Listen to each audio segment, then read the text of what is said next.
সন্ধ্যার আলো ম্লান হয়ে এসেছে।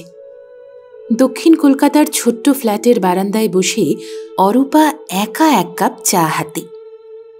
বারান্দার টবগুলোতে শুকিয়ে যাওয়া গাছ যেন তার নিজের জীবনের প্রতিফলন।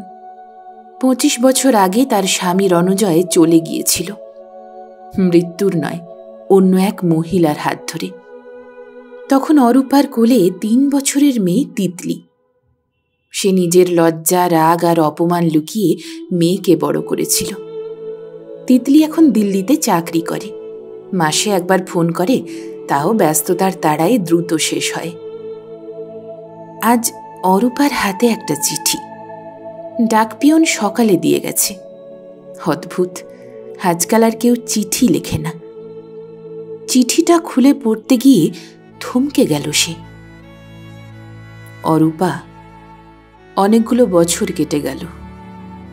জানি তোমার কাছে আমার ক্ষমা চাওয়া উচিত, কিন্তু ভাষা হারিয়ে ফেলেছি। মৃত্যুশয্যা থেকে লিখছি। জানি শাস্তি এ জীবনে শেষ হবে না। শুধু একটা কথা বলতে চাই, তোমার প্রতিটি কষ্টের জন্য আমি দায়ী। তিতলিকে বড় করার জন্য তোমার সংগ্রামের গল্প শুনেছি।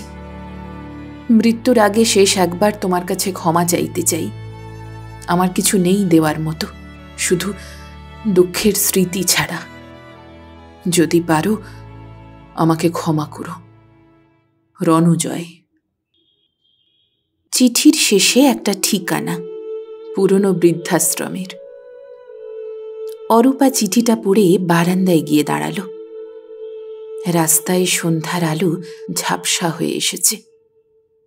তার মনের ভেতর এক উত্তাল স্রোত। কতদিনের জমে থাকা রাগ, ঘৃণা, অপমান, ক্ষমা, এ কিভাবে সম্ভব? তিতলিকে এই গল্প সে কিভাবে বলবে? বলবে তার বাবা ক্ষমা চেয়েছিল? রাত গভীর হল। চিঠিটা হাতে নিয়ে অরূপা মোমবাতির শিখার কাছে গেল। কিছুক্ষণ তাকিয়ে থেকে ধীরে ধীরে চিঠিটা পুড়িয়ে ফেলল।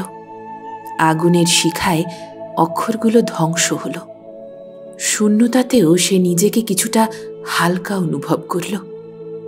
চিঠি পুড়িয়ে সে শুধু পুরনো জ্বালাকে শেষ করে দিল, কিন্তু ক্ষমা, সেটা সে নিজের কাছেই রাখল চিরকাল।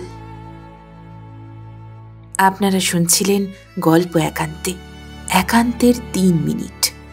অন্যান্য দীর্ঘ গল্প শোনার জন্য সাবস্ক্রাইব করুন গল্প একান্তে।